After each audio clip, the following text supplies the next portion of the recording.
Can you talk for a little bit? Yeah, sure. Yeah, no problem. All right, it's Alrighty. 7 o'clock, everyone. We It's are live. 7:01. Oh, it just turned 7:01. I see. I got a YouTube notification. Looks like we're live. Yay! Yep, we're good to go. All right, everyone. Navajo Tea Time here, going live. Adrian and Kelsey. Excited to do this again. It's been a while. I'm really glad we're able to come together today. So Yat Esh A Adrian Lerma Yanishya Nakaidina Anishla Nash Ajataba Habashis Chin Techitni Deshanella Kazalana Deshache. I was born and raised in Tuba City, Arizona. And in 2019, Kelsey and I decided to form this YouTube channel called Navajo Tea Time, where we would talk about res related topics and issues affecting Diné people, affecting us personally. So, some of our hot topics have been home site leases, land lock, business site leases, entrepreneurship on tribal lands, missing and murdered Indigenous women and girls, among other things. So, those are some of the things that we're actually going to circle back to one of those topics today. So, if you're on right now, welcome. We're glad to be here. We're glad to be doing this with you all. And I'll let Kelsey introduce herself now. Hi everyone. Yatash A. Kelsey Lee, Yanishya, Sinajini Nishla, Sedishkijni Bashishchi, German Dasha Che, and Kia Ani Dasha Nella. Yeah, we started Navajo Tea Time just to kind of talk about topics that weren't really being addressed or people kind of don't like talking about them as often. They just kind of seem uncomfortable, but then also sometimes you feel alone when you have some type of problem or issue, and it's nice just to be able to air them out with some other people and know that other people also have these issues or problems. Again, I'm sorry for the slow internet. I am currently in a rainstorm, so that's gonna make the internet a lot worse than it normally is. So yeah, we can get started with the topics, I guess. All right, let's do it. So I am looking to pull up our Google Doc. This is how we work together while apart. And our first topic today for the month of June 2023 are going to be home site leases. So we're going to provide our updates. And I don't know if you want me to go first or if you want to go first, Kelsey. I don't know if you have anything exciting to share with the people. I know we have a few viewers that are really rooting for you. Sure, yeah. Let me see. Actually, I got a letter May 16th, about my home site lease, and they're basically saying I didn't pay the service fee. Um, Oh well, when I originally did the home site lease back in 2017, they told no. me the fee was waived because the Fish and Wildlife Department were tired of being obligated to do the Hmm. biological surveys. Mm. So they're like, we're not going to take your money because we don't want to be obligated to do these surveys when it takes us a long time, I guess. Mm-hmm. So now this is a new administration. Let me see if I can cover up everything.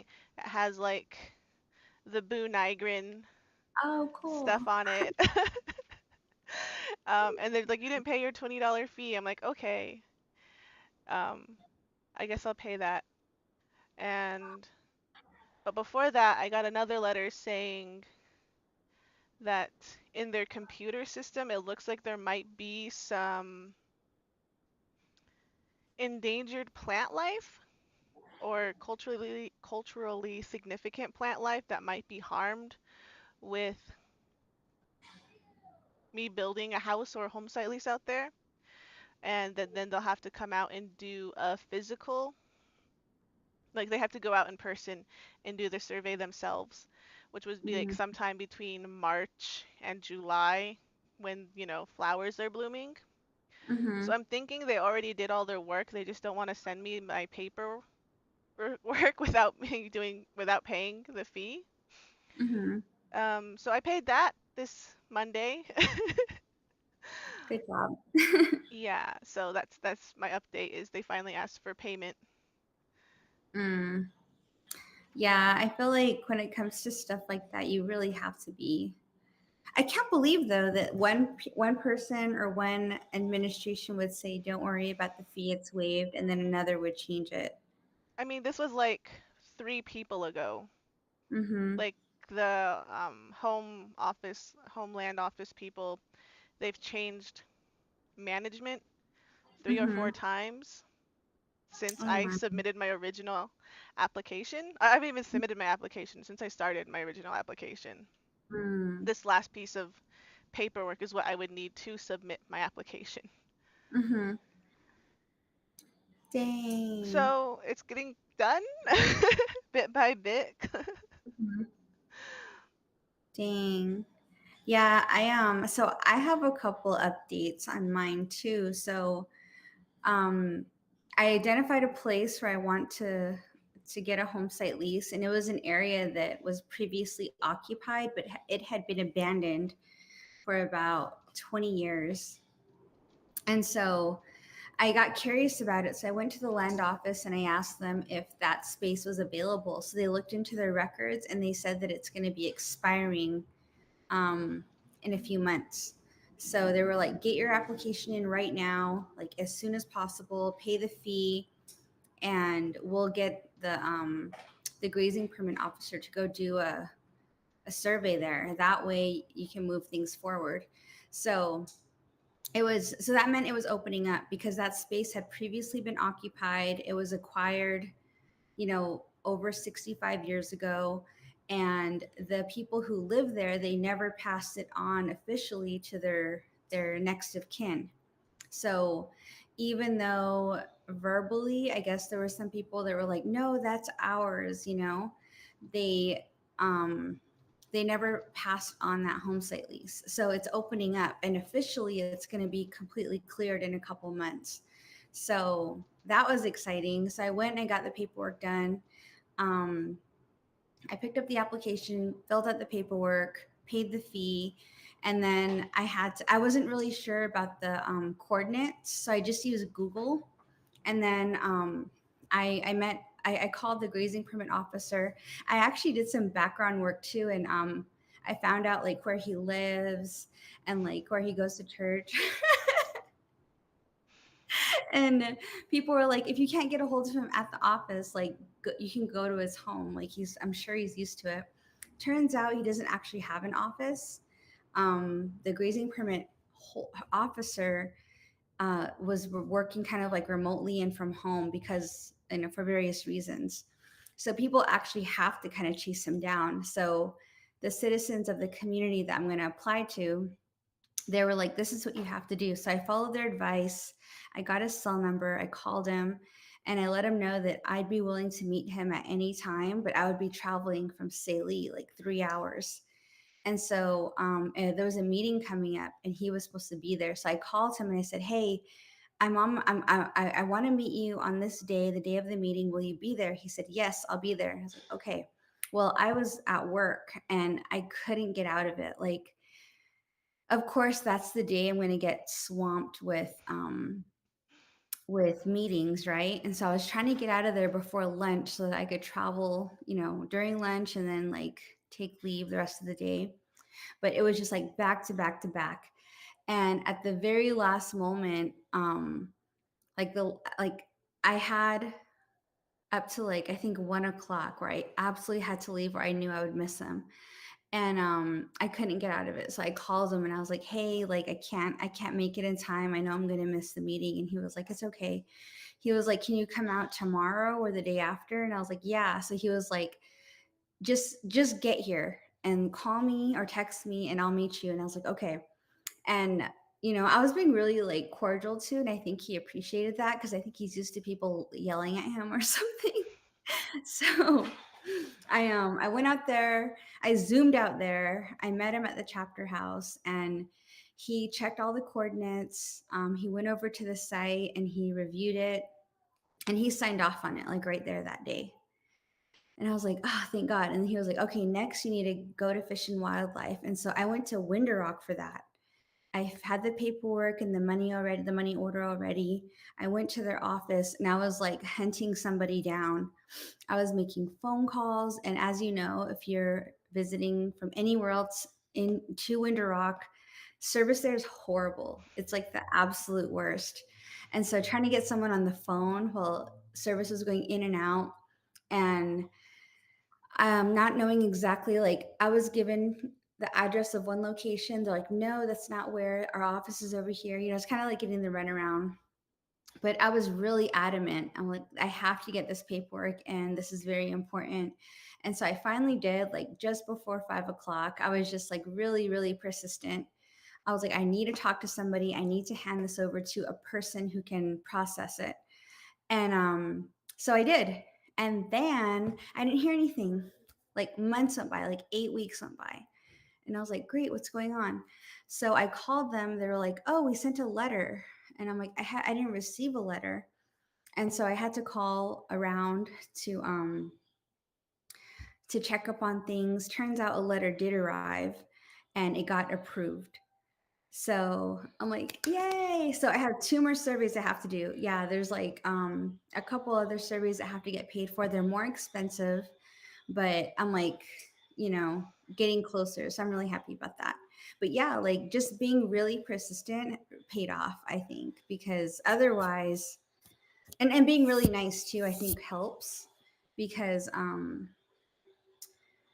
I don't know. I don't think people are used to that. I think people are getting used to being treated badly on the res, and I think if you're nice, it goes a long way. So that's my pro tip for the evening. Yeah, for me, they had me do those other two surveys first. Mm, They had me hunt down the grazing official, but it wasn't that hard. Back then we mm, had a really good grazing official. Now I hear this mm, other guy is almost impossible to get a hold of. mm, Um, it's a whole funny thing, but like originally no one ran for grazing official during our recent or the most recent chapter elections. So they just kind of had an emergency vote in, and I think there was only one person. They're like, "Hey, you do it," and it's like, "Okay." I don't know how that election went, but because we needed someone to fill the spot. Um, mhm, yeah, and yeah, so they told me to do the ARC survey and the GPS surveying, map mhm. survey first. Is that expensive? Um, Back in 2017, I Mhm, think for the ARC survey, I paid like 250, mhm. and for the geological survey was like around $300. Okay, all right. That's what I was wondering. Like, is it approaching 500? Is it more? I actually paid for an archaeological survey at the last home site lease that I applied for, and I was told to do that first, just because um, you could kind of see. I don't know. It's kind of an area where people kind of assumed that me. I don't know. There were just assumptions made, and so I was told get that done as soon as possible to make sure that land is available, and it was. Um, but the people that currently reside there, they didn't sign off on it, like the neighbors, which is really unfortunate. So, yeah, Yeah. I'm not salty about it. I'm not still mad. Yeah, so like between when I first started my home site lease application and then now they've had like a major update of like the process. Mm. I know they have it online, so you can actually look Hmm. it up step by step and see what Oh they would yeah, want you to do. that was something the land officer told me to really, so he gave me a copy of it and he was like, read through this. He's like, so long as you go by the book step by step, he was like, you're gonna be fine. He's like, the last person who the person who I worked with, he was like, they got it done in 18 months. He was like, you can do it, you just got to do everything by the book, you know what I mean? And so he was like, that's what he recommended. He was like, don't try to cut corners, don't let anyone tell you no, like, you know what I mean, like you just gotta like stick to the plan and you'll be fine.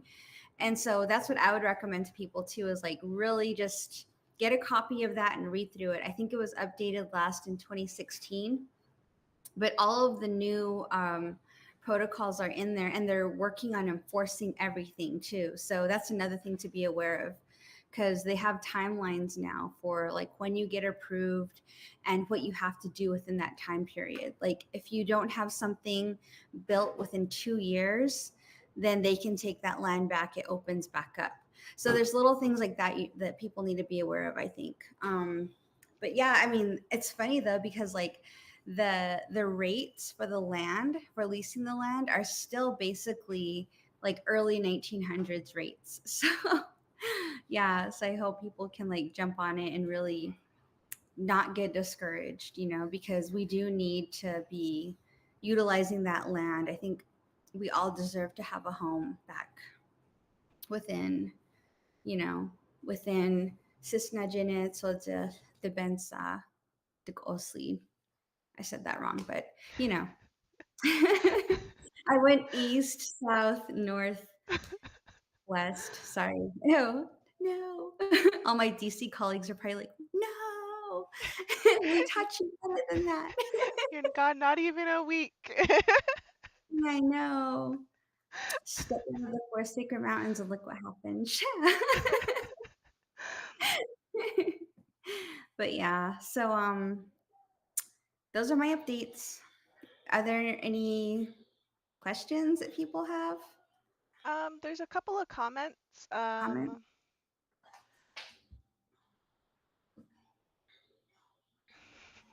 I can never remember how to say her name. It's Rini or Renee. Um, Oh, Gatewood? yeah, and she's like, I can't believe it was the $20 was the reason for the holdup. I don't think it was the $20 that was the reason for the holdup. I think it was because the Tuba City Western Agency Land Office was going through so many changes of the people at the head of the office. It kept going through different people, different heads of offices, um, and that's what the holdup with me was like it kept getting switched to a different person who was in charge of the office, and then Valine um, says only grazing permit holders sign on the lease. Yeah, so that was one thing for me because they're like, oh, look for people who have a grazing permit in the area of where you want to build your house. And for me, I picked a spot where there wasn't a person within a mile of where my house was. So, my aunt and my grandma are both permittee holders. So I just asked that because they're the closest people to where I would want to put my home site lease anyways. So I just had them sign it. Yeah, and like for me, I did the first round, the grazing permit holders were the ones that stopped it because they have cattle. And they asked me, do you plan to have cattle as well? And I said no. I was like, but I do want horses. So and they were like, So yeah, I think that might have been a factor. And then this place that I'm applying to now, there aren't any grazing permit holders around because it's within a community. So that's why I did it like that. Because if I want to be not off grid, but kind of out in a secluded space where there are most likely going to be grazing permit holders, I knew that I didn't want to run into those same hurdles. So yeah. That's my strategy. I'm making pizza right now, oven pizza, so that's why I turned my camera off. Yeah. For me, being out there secluded was like the whole point. Like Hmm. it's a half a mile from the main highway, but when you go to the spot where I picked, it goes down a little hill, and then Mm-hmm. it's just like it's so quiet. You can't even see the cars driving by. Really? It's so nice Dang. out there. The first place I picked, it was 10 miles off the main road, like way out there. And you could see the beginnings of the canyons. You could see Navajo Mountain, like the strongholds out there. It was really cool. It was like right in the area where my Che was born. And that's why I wanted it so bad. But the people that took over that space there, I don't know, they said no. It's Like I always said, I'm that. not upset about it.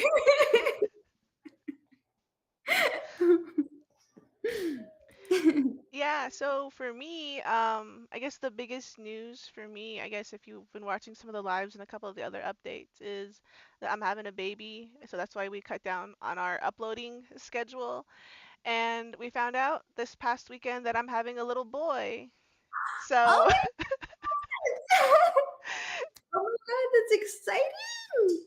it's super exciting, especially for my little one, because she was like, I want a brother. And we're like, well, what if it's a sister? She's like, no, I want a brother. I'm like, what if it's a girl? She's like, no. Like, there was no room for wiggle. She's like, I'm gonna have a brother. I don't care. Get a new one if it's not a girl, if it's not a boy. Oh my god, that's exciting. What are the comments? I can see you. You're like Oh, um, yeah, I'm just reading the comments. Good evening, Mr. Ryan. Phil Da, good evening. Thanks for finally making. I know you're always asking us about our live chat, so I tried to schedule one a little bit earlier in the week to let everyone know, and it is pronounced Renee. Okay, I'll try and remember that. But yeah, thanks everyone for being on. Yeah, so I guess like with like the whole gender reveal, I kind of felt a little funny because I didn't do one for Frankie. Um, Mhm, Mainly because every time we went for the ultrasound, she was in a position where you couldn't definitively mm, say male or female. And so we just like I guess we can't do a whole party because we don't know yet and can't say for sure. But like after a while, it's like yeah, it's she's a girl. It's like okay. mm. That's so awesome. Oh my goodness.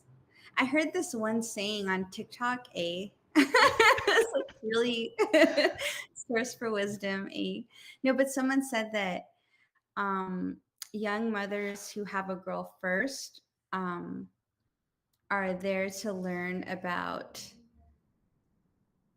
oh no, young mothers who have a girl first are girls that are in need of like maturity, I guess. And then young mothers that have boys are the ones who are in need of knowing what true love is. And I was like, oh, yeah. I don't know if that's dumb, but I don't know if that applies to me. I feel like for me it was like before Frankie, I was always very scheduled, very, I don't like unexpected things. I don't like unplanned things. Everything has its place and time. And Mhm. with this little one, she was like, your schedule is out the window, mom. You don't get to plan for anything. Oh, you think you're going to find out my sex at this date? Wrong. It's on my Yeah. schedule, not your schedule. So that's what Frankie did for me. Well, I'm excited. That's really cool. You're gonna have a son. Aw, I love Yeah. it. Yeah. So that's I guess like I guess culturally and stuff. With like like genders and everything, how people nowadays are like, well, like they're Oh weird yeah, about gender reveal parties or like even like different gendered things. yeah. So that's our tea topic this right now, right? Yeah. Our topic is gender in society and culture, and so I think in 2023 we've seen a number of popular norms. They're not really norms anymore, but they're like, I mean, they're like popular. Well, there are norms, but there's also like popular trends, I guess, that we see on social media, like you said, gender reveal parties and things like that. Um, what did you want to comment about that? I don't know. I just like I remember when I was with my first one, I signed up for like a couple of different like pregnancy apps and chats and whatnot. And it felt like Hmm. everyone was like super divisive, like, oh, you have a girl and you're gonna pierce her ears, that's mutilation. And then like, what's the other thing for boys? Where they snip, when they're born. Circumcision. Yes, that's what it is. Trying to remember the name. And then so I just made the comment. I'm like, I don't think we do that on the res. It's not a cultural thing. I didn't know it was Hmm. like a norm for medical reasons, but it's not Hmm. because there is no medical reason for it. So, Hmm. but somehow it became like mainstream US norm for boys to be circumcised. It's a like societal norm, but it's they say it's for hygiene purposes. I mean, just wash, right? I don't I know. I don't have one, so don't know. Yeah. Well, I never did a gender reveal party. I thought they were silly. And then when I saw people like burning down forests, I was like, no, thank you. I'm not subscribing to that. It's stupid. But I was really cognizant about, I guess, the gender binaries, right, that exist where we always want to assign masculine male to boys, feminine female to girls. And so, like, putting them in that box was something I didn't want to do. And oftentimes we start to normalize that way of thinking by just the clothes that we choose and the colors we choose to dress them in. And I guess the language we use and even the tone that we use with them. And so I really tried to be neutral for the most part with my kids when they were little and let them decide, or let them become who they're going to become without me forcing it down their throats. Um, I didn't really want to purchase like girl toys for my daughter or boy toys for my son, but I called them both like Yaj, like she Yaj, my little one. um I would really try to use neutral language, neutral colors, um and neutral toys, things like that. And I think, and also like their hair and stuff, I let them both grow out their hair. And I really did let them decide who they were going to be and not force them to behave a certain way. Like, I wasn't always trying to get my son to be like, you need to be tough, you need to not cry. I was like always trying to create a space where the kids felt safe just to feel and express themselves. So I could kind of see their natural personality, their natural tendencies, what they liked, what they didn't like, and not get mad at them if they liked something that was outside the norm. Whereas I've seen like that happen with other people, like my nieces and nephews, where like maybe one of the boys, like I remember my nephew's favorite color was pink and his mom hated it. Like she wouldn't let him have anything that was pink. And so I thought that sucked. But it's her choice. But still, I was just like, really?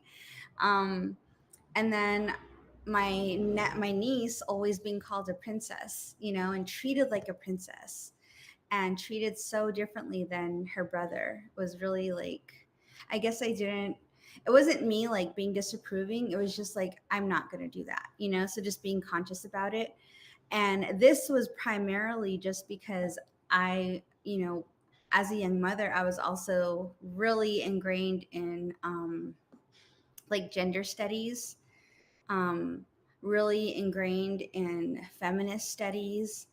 And I guess I wanted to be cognizant of my choices. So that was what I did. But now though, my children are who they are. My son's very masculine. My daughter, she goes back and forth. Like she's really tough and really, I think like the traits that we assign to boys, like being tough, being smart, being strong, being aggressive, being funny, being loud, she's all of those things. And I never tell her like be quiet, act like a lady, or whatever. I'm just like, you need to chill like sometimes when she's out of line. But just being careful. And then my son, he's like really masculine, and I really value that because like he's stepping into that on his own. But I always tell him like you don't always have to be like that. Like if you ever feel like you need to just like don't let it inhibit your emotions, like if you have to cry, you cry. If you're feeling overwhelmed, acknowledge it and then like get it out, whether it's through exercise, whether it's through meditation, whether it's reading or music. And so he's starting to do those things, like learning how to manage his emotions without just bottling them up. Because I always tell him, if you just bottle it up and you hide it, it's going to hurt you. So, and I've always talked to him like that because he is one of many boys in our family. So for a long time, my daughter was the only girl. And so she's just surrounded by all this boy energy. And so that's kind of what my son adopted too. And so it's just kind of like trying to be cool about that. Yeah. Are there any comments? Not People probably. currently, because like it's like a couple. Oh, okay. It's a little behind. Okay. But yeah, I was gonna say some like also like I think with like Navajo and Hopi culture, there's definitely gendered tasks and roles for different Mm-hmm. things. Like my husband's family being Hopi, like when they cut her hair, they left her little bangs. For boys, they shave all the hair off. Mm-hmm. And so there's definitely different gendered ceremonies and things that happen. And I feel like a lot of that gets overlooked in the mainstream Mm-hmm. society of like how things done, just because I feel like sometimes like just because you don't have a culture, um when I see some people like really ranting about like why is this gendered, why is only girls allowed to do this and this is only for boys, I'm like, well, just because you don't have a culture. um They don't really see the privilege in it. I think that's they just see the disparity, or they just see it as unfair, but they don't understand that there's actually a lot of privilege in it too. And I think that's how some people are when they're like a little bit narrow minded or at least ignorant about the culture and why it is the way it is. Um, I know I sometimes get in trouble as far as like gender issues are concerned with one of our children who has gender neutral um, pronouns, right?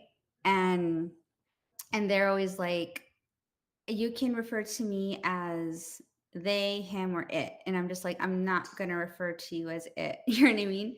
And it's just like, to me that's hard, that's really challenging to honor that. But it's like you have to in this society now, especially because it's kind, it's how people want to be recognized and how they want you to honor their choices. And so I do the work by really trying, and it's really hard because I'm also trained and grew up in a society where it was always just male female, him her, that was it. There was, and we didn't really have a choice. It was just like, no, this is how it is. And so that's like, I think, kind of where I struggle. But when it comes to like culture, I think there is a lot of privilege in being a woman, there is a lot of privilege in being a man, and the way I see it, it's kind of balanced out really nicely. But I think it can be challenging though when people are really adamant about challenging the gender norms and pushing it on the rest of everybody else. And I think it's our responsibility to adapt. I think that's the right thing to do, but it doesn't mean it's easy sometimes, especially if you're like a little bit older and it's not normal to you. It's not how you grew up or were raised. And so, like, for me, I'm a little older, but I still like acknowledge that I've already like done a lot of research and I've already studied this and I've already been in the classes. So I should be, well versed in all of it and comfortable. But like even for me, it's challenging sometimes. I forget. Like I just kind of revert to, you know, as like not saying they or them or their, Yeah, I get it. And like for me, like growing up, like I definitely had female cousins who were definitely more masculine. They hated wearing, feminine clothes, and they were more like playing like basketball and football with the boys. But then they would still Hmm. participate in the ceremonies as like in the female role. So I always felt like it was kind of weird to be like uber definitive about it, and like how some people are like more flexible and fluid with Hmm. like the traditional and cultural roles Hmm. that they have to play versus just who they were on a day-to-day basis. Hmm. Yeah, I think as long as we try to be like accepting as opposed to being divisive, you know what I mean? That's always the key. Being kind and respecting people's preferences, I think, is really important. Even if it's challenging sometimes, I think it's the right thing to do. Yep, for sure. Um, I don't know. What does the audience think about this? I don't know how far up the audience is. There hasn't been a new chat in a while.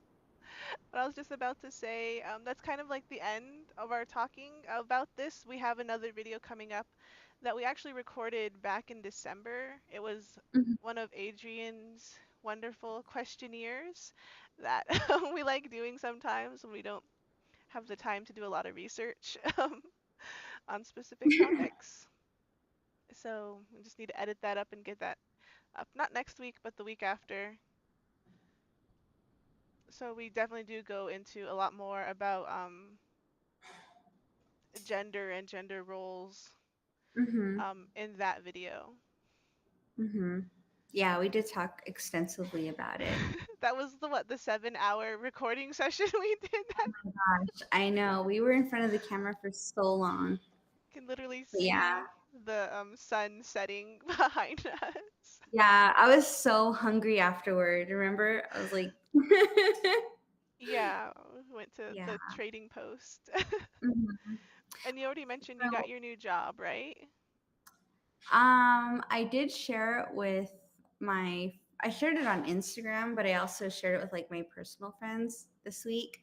But yeah, I got a new job. I made a transition to a new institution, and I'm really excited about it. It was week one, so I did my orientation. There's a lot of training that I've been doing and have to engage in next week as well. I have about 4 weeks to get through it, so it's rigorous, but I love it. I feel like having more information is better than no information, and having mentors and a support system is better than having none, which has kind of been my existence for the past few years. It was really challenging, and now it's just exciting. So I feel like I feel really happy. I feel really blessed. It's something I've been praying for, and every morning I wake up and I feel grateful. I pray in the morning and I thank the holy people and,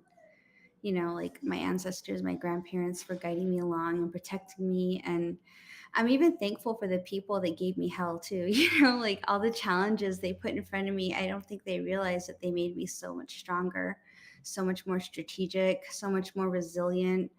And I got a tough skin, I developed a really tough skin. And so every time someone tried to like break me down, they couldn't break me. They didn't realize they were just building me up and preparing me for this. And so it really is a blessing. It was a blessing in disguise. And I think going through it at the time that was hard. It was really hard. And I don't really talk about it. I definitely don't talk about it on social media. All of that's really private. But yeah, like I was actually thinking of I was seriously considering starting to write a book about it, like maybe a novel. And I was actually brainstorming the outline of it, and I was thinking of having it mirror The Devil Wears Prada, but it'll be like set at a tribal college. and have all the characters, you know, be modeled after people I encountered and situations I encountered. And I was like thinking it through. That's kind of how I was venting, just like in my writing. And then another thing too that I've really been thinking about lately is like leadership and leadership models. And what my former colleagues don't know is I've actually like all this the past 4 years I've been taking note of everything they've done and did and all the what not to do's. I've been documenting it and I'm going to utilize that in a future project. So thank you for that. I was gonna say, what are you gonna title it? The Coyote Wears Turquoise? A maybe. I'm gonna have to I'm gonna have to uh trademark that like probably this evening so no one takes it. What podcast I listen to, every time they say something cool, it's like TM, TM. Exactly, right? We gotta trademark it. Yeah. The coyote wears turquoise. Yes. I love it. It'll be a Navajo Tea Time production A. I was talking to Mona some time ago too about like the malicious compliance. Mm. And like I should make a movie and just call it malicious compliance and it's just about trying to get something done in the community, but everyone's just being really annoying.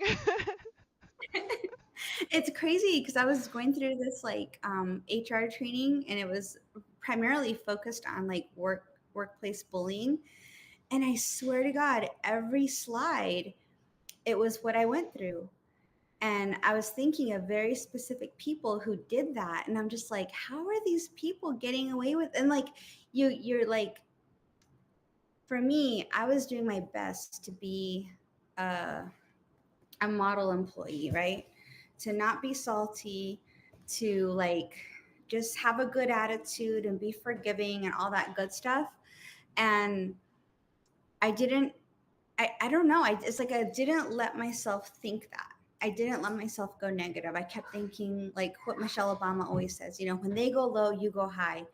That was the motto that got me through the past 4 years. But then I get to this new position with new people and I'm just like all traumatized. And I didn't realize, like, I was like, dang, it was bad. And it hurt and it was awful. And not everybody, but just a handful of people who are going to be in the novel, eh? But it's like you get a mirror put up in front of you and you're just like, dang, like I went through that. Like that was my existence. That was every day. That was really hard. It was inappropriate. It was unnecessary. And I didn't deserve that. And you start to, it really did feel like a toxic relationship. You get out of an abusive relationship and you start to heal from it. And then you start to see the truth. And it's like shocking. And so, yeah, I've just really been going through that, like thinking about it. Like, I'm I'm not ever gonna get on here and name names. I'm not gonna post pictures or anything like that. You know what I mean? But yeah, I'm just like, dang, that's crazy. And I think about all the people that go through that. How hard people make it for others unnecessarily. So unprofessional. So unnecessarily combative, so toxic and so evil. And it's really unfortunate. I really think we need to do better. As a people, we need to take better care of ourselves and each other because it shouldn't be like that. Like we as a people deserve better. Like we need to elevate and we need to take care of each other better. Like I'll keep saying that because I believe it. It reminds me of like even like like I said, like me and Mona sometimes we're just talking and then she'll like, is this what a person with normal relationships with their siblings looks like? Or it's like, Right. what does a person with like no childhood trauma, how do they even function in the world? All right, so some of the comments that we didn't get to, like another one from Phil Daw said, home site lease, it's all for law enforcement. Some say someone breaks into your house. If you don't have a home site lease, they won't bother. I built my house without the home site lease, but he did pay for the water line and electric himself. I think Mhm. even now, the water company and the electrical company, they won't Mhm. run a line to your house if it doesn't have a home site lease Mhm. attached to it anymore. Um, yeah, and you definitely can't get any help from the chapter if you don't have a home site lease. Your Mhm. name needs to be on that if you want like building repairs or anything like that. Mhm. Um, yeah, like if you just want to live totally off the grid and then just Mhm. build a house, you can, but you definitely won't be able to get any assistance from the tribe. And even like right now, you won't be able to get a water line or electrical line set up. Hmm. Yep, I think that's true. I remember seeing that in the new regulations too. Hmm. And then a lot of congratulations on the baby Oh, boy. yay! Yeah, that's kind of the end of the chats at the moment. Um, so yeah, I know the stream is a little is a Is it little delayed? late, delayed. Mm. I think in chat now they just heard the coyote wears turquoise Oh, really? the title. It's all funny. I love it. Yeah, I mean, another thing too is like I'm not bagging on like Native peoples as a whole, of course not. Like I've worked with a lot of amazing men and women, Native men and women before my previous appointment who were amazing. So supportive, like providing so much mentorship and just trusting my ability and their own ability and having that confidence to build something from nothing. And that's what I went to, and I went to this different environment that was just so like stagnant and so toxic. And then I've moved out of that, and it's just like refreshing. I feel like I don't like I can breathe again, and like to have that trust, like that, like it's so like I lived without it. It's like a fish living out of water, just so crazy. But yeah, um,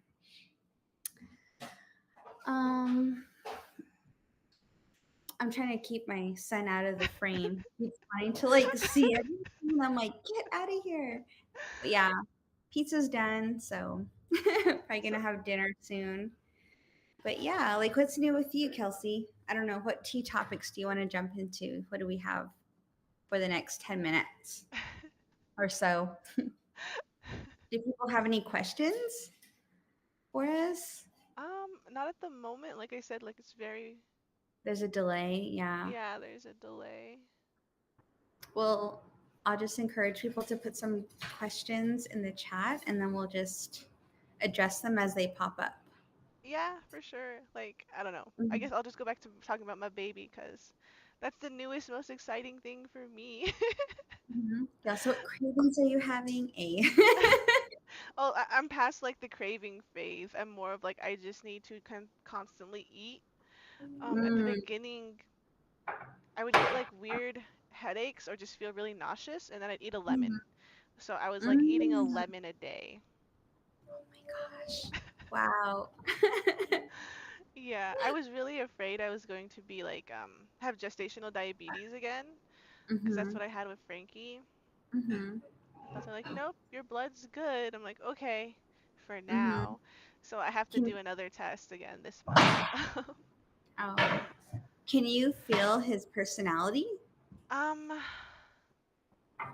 he's Can you very like? active at the moment. Like this past Mhm. 2 weeks, it's just been kick, kick, kick all over the place. Oh, I don't know if I that's can cool. feel their personality because, like, with Mhm, Frankie, she was very still and like mhm, so the major difference I feel like is like when we went in for Frankie's ultrasounds, she looked like she was still. Like she wouldn't move mhm, very much, if at all. Like she knew we were watching her, so she froze up. And she's mm, like, I don't want you looking at me. But this little guy, when we had the ultrasound on him, he was all over the place. He was stretching, he was trying to grab his toes. He Aw. was like, I think trying to eat his toes. That's what it looked like. But like you could actually see him moving on the screen in real life, in real time. And I'm like, this Mhm. is so weird. Because Frankie didn't move at all. She just clammed up. Um, Aw, just cute. and I think Frankie, she's still the same way. Like when you take a photo of her, or like when she's doing something, you try to take a photo of her, she'll freeze or like stop doing Mhm. whatever she was doing and be Mm. like, no, you can't take my photo. That's cute. Aw, Yeah, but Frankie's so in love wonderful. with her little brother already. She's like, I'm Really? gonna call him Toad. Um, because we just watched Mario Brothers a couple weeks Mhm. ago, and she's like, "Can we name the baby Toad?" I'm like, "No, you can't name the baby Toad." She's like, "Oh, okay." But when she found out she was having a little brother, she's like, "Can I call him Toad?" I'm like, "Yeah, you can call him Toad, but that's not gonna be his name." She's like, "Okay." But but it was so funny because like right from the beginning when we told her like, "Hey, we like, do you want a sibling? Because we're having a sibling. I'm like your mom's pregnant." She's like, "Are you teasing me? Are you joking with me?" We're like, "No, you can have a real sibling.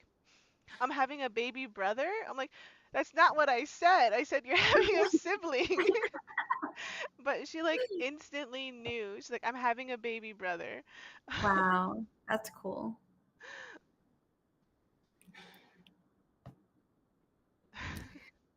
Well, I think another update I have is I went to punk rock bowling this year and it was awesome. You look like you had a lot of fun. I did. I had like the best time ever. Like got this shirt there. It says "Smash the Patriarchy." It's so cool. It was amazing. I mean, it was rugged and dirty and gross, but it was amazing. I loved it. Yeah, that's cool. It was I feel hot. like one thing I would like to do, like I watch these concerts on like videos, 'cause Mhm. I've said it before. I don't like being in crowds. I don't like other people's sweat on my skin next to it. Just Mhm. you look like you're having a whole lot of fun. But when I'm watching, like like professionally done live shows of concerts, I'm Mhm. like, ooh, how would it be to be in that control booth saying, okay, camera two, swoop down, camera three, push in on this person, I'm like, Yeah. get that person there, look, she's crying and singing, zoom in on her. I was just like, I was watching a live concert on I think it was like the Rammstein Du Hast in Paris. Mhm. I'm like, oh, it'd be so fun to be in like in the control booth, like telling the cameras where to zoom. Like, I'm like, that's another thing I want to do. At least once Oh my, is just professionally film a concert, and that looks so fun.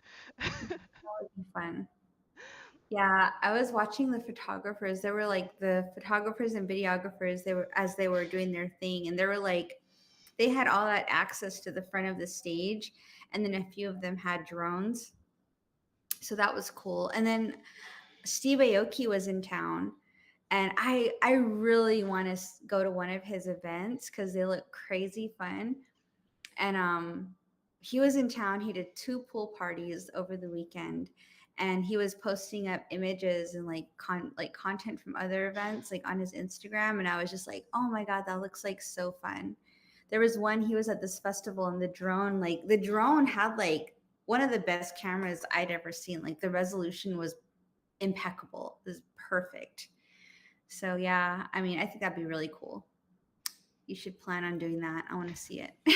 Gotta find a band that'll let me film their whole set. But it Mhm. just reminded me of like being back at NAU in the broadcasting classes, Mhm. and then like you're in like the little control room, and like you push in the camera, you bring up this camera, you bring that camera down, and Mhm. it was so much fun. And I can't Same. like I can only imagine how much fun it is during an actual live concert. Renee Mhm. says congratulations on the new job. Yay! Thank you, Renee. I wanted to be like a rock photographer when I was. in high school. That's like I thought that I was going to be able to work for like Spin Magazine or Rolling Stone or some of these rugged band like not bands, magazines, where you can submit your work and stuff. Like that's what I wanted to do, but like my parents couldn't really afford to get me a good camera, and so I didn't really learn. And when I went to college, I didn't really know. I didn't have the money, the extra money to pay the fees for the equipment. That was like the one of the biggest barriers. And I knew someone who did do that, and he was like, I mean, the stuff he was doing to get his equipment and get his fees paid was insane. Like he was doing stuff that like it was like there was like a desperation there. You know what I mean? There was like a He was passionate about his photography. he was, but he ended up just doing construction work. So I was just like, oh dang. So I don't know, but yeah, I couldn't afford to do something like that. At least I didn't think so. I realize now that I'm older, I could have done anything I wanted. You know what I mean? But when you're in it and you're young and you're like, I guess Fucking I was nickel and just diming it, right? I could barely eat. Like there were times when I would eat maybe like 3 times a week. Like literally 3 times, like once a day, maybe like Monday, Wednesday, Friday. I was so hungry because I was so determined to like pay my own rent and pay for my phone and like, and I couldn't eat. It was like really sad. And I had too much pride. I couldn't like ask for money from my parents because I kept trying to prove to them that I could do it. And yeah. Yeah, that's one thing I like doing too, is like when I go to Ryan's shows. Hmm. If you didn't know, my younger brother is in a band called Naming Our Monsters, and he does a lot of shows at the Hive in Flagstaff. A little plug there. So I like to just like take photos of them, you know, doing music. Oh yeah, since we're doing plugs, my husband released an album too, like 2 weeks ago, was it? Yeah, so if you guys want to check it out, you can look up One Note Johnny. He has like all 4 albums that are available on all streaming services like Pandora, Spotify, etc. But if you go to the Team YKD YouTube channel, they're all on there too, and they're all different. That's the crazy thing is like every single album's different and unique. So yeah, check it out. It's cool. I really like the new album. It's fun. He uses a what was that? I can't. It's like escaping me right now. It's that one instrument that Michael. What was it called? What was that one musical instrument called that goes like, woo? A synthesizer? A theremin. He uses a Theremin. theremin. It's cool. Check it out. It's cool. Yeah, it's fun. Okay, so I think this will be the last comment that we address before we sign off. Okay. Again from Phil Dahl, he says, "So, how do you take COVID this day? Are you comfortable to be out and about? How did it change you?" Mm, dang. You want to answer first? For me, I felt like, so I'm just gonna say this. I know, I don't know if I'm jinxing myself, but I have yet to catch COVID at all. My husband and daughter caught it, and I thought I was gonna catch it for sure because, toddlers tend to cough in your face. Um, Mhm, but I still tested negative the entire time. mhm, And I don't know. I don't think it was like as bad. I just feel like maybe the vaccines are doing what they're supposed to doing and helping our bodies fight it off a lot better. mhm, And so I'm okay with it, but also I feel like with just the whole COVID thing and my daughter, if she's sick, if she has a fever, I don't send her to school, mhm. Yeah. And I know with my mom, they'd be like, "Well, are you dying? Go to school." It's not 105. You can go to school. I think my dad literally said, if your head isn't chopped off, you can go to school. Um, Mhm. I know, right? yeah. And so I feel like with me, it's like, even I give her mental health days. Like sometimes I know she's just like she just looks completely exhausted and stressed out. I'm like, "Hey, do you just want to stay home today?" She's like, "Yeah, I don't want to go to school today," because she's just like you can tell she's just Mhm. completely fried from, being Mhm. able to be home 24/7 versus now I have to go to school and sit in a classroom for 8 hours a day. Mhm. So, I let her have mental health days. That's nice. Yeah, and we just like if we're sick, we'll put on masks. If the place asks us to put on a mask, we will, like at the Mhm. hospital or the post office. Mhm. I feel like it's a lot nicer to have masks on. But also I get like really super sensitive like about my allergies. Mhm. I'll say super loudly like, "Oh my goodness, my allergies today are just so bad." Like extra loud. So like if I'm sneezing or something, people know it's just my allergies and I'm not walking around all sickly Yes. infesting people.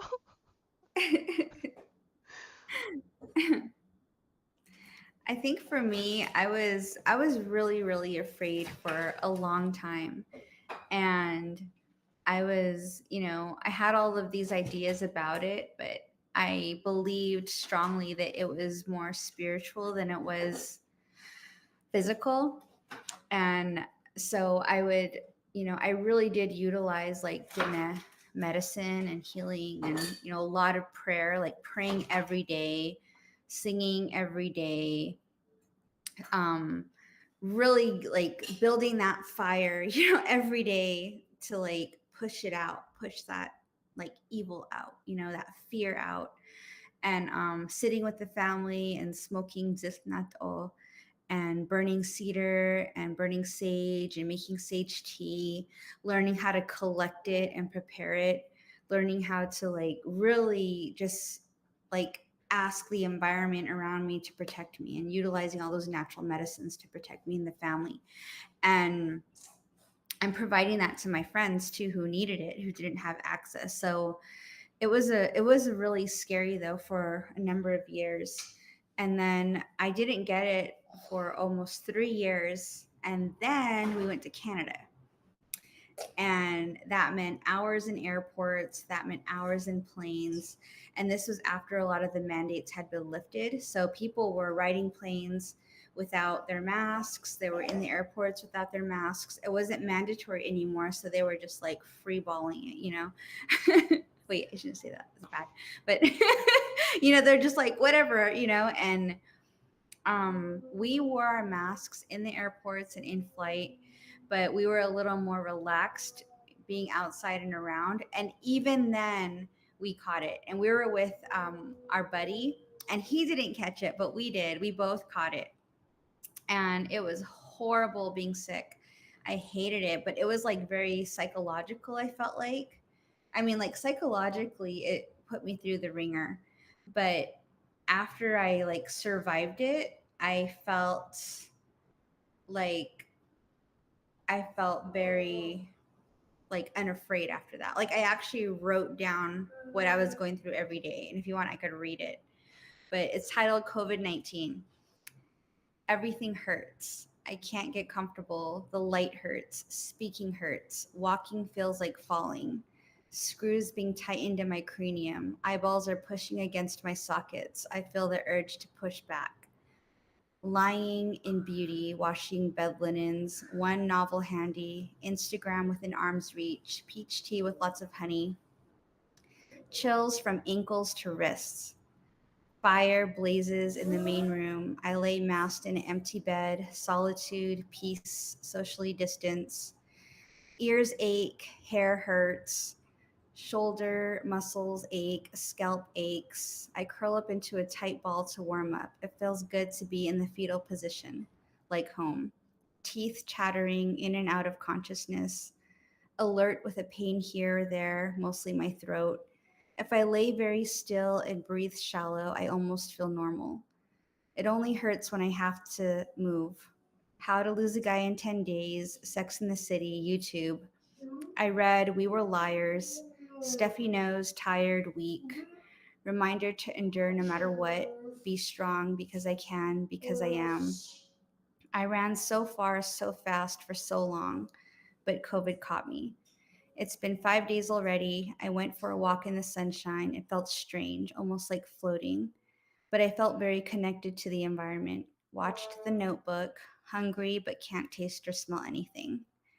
So that was my experience. And after about a week, um, I went for a run, and it was the first time I had run since getting sick. And I was just so determined to get through it because I felt like if I didn't, I was going to die.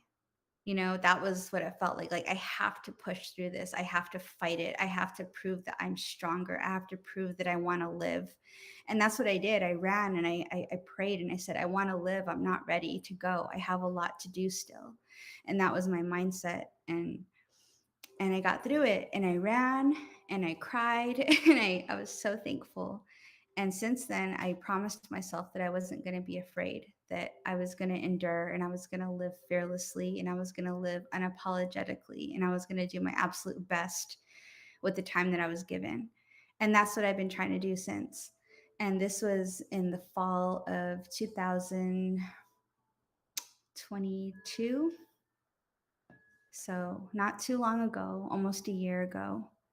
But I've been like fighting so hard ever since. And I think it was one of the main factors as to why I decided to make a huge life change too, because I was like, I just wanted to hold on to my life. I wanted a better life for myself and my family. And I felt like I had to make a change. I had to live for myself, for us. And I couldn't be afraid. I couldn't be letting imposter syndrome get the best of me. We talked about that in one of our episodes in December.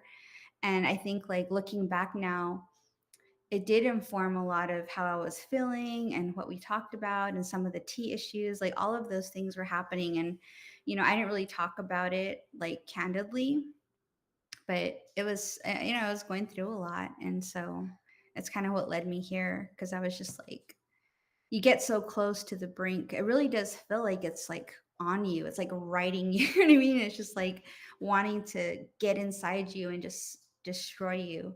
And you have to fight it. And I just felt really connected too, also, like just in my head, like psychologically, to all the people that went through it, and how horrible it was for those who didn't make it. It's just crazy. It's really crazy. But I'm really glad that we're moving past it. Like, I do believe the vaccines have been helping. I feel like people are building up this immunity. And I think more of us are becoming more confident and comfortable, like, um, breathing without a mask on all the time, and even that's scary. Like, I still won't go into a Walmart without a mask. I just don't trust it.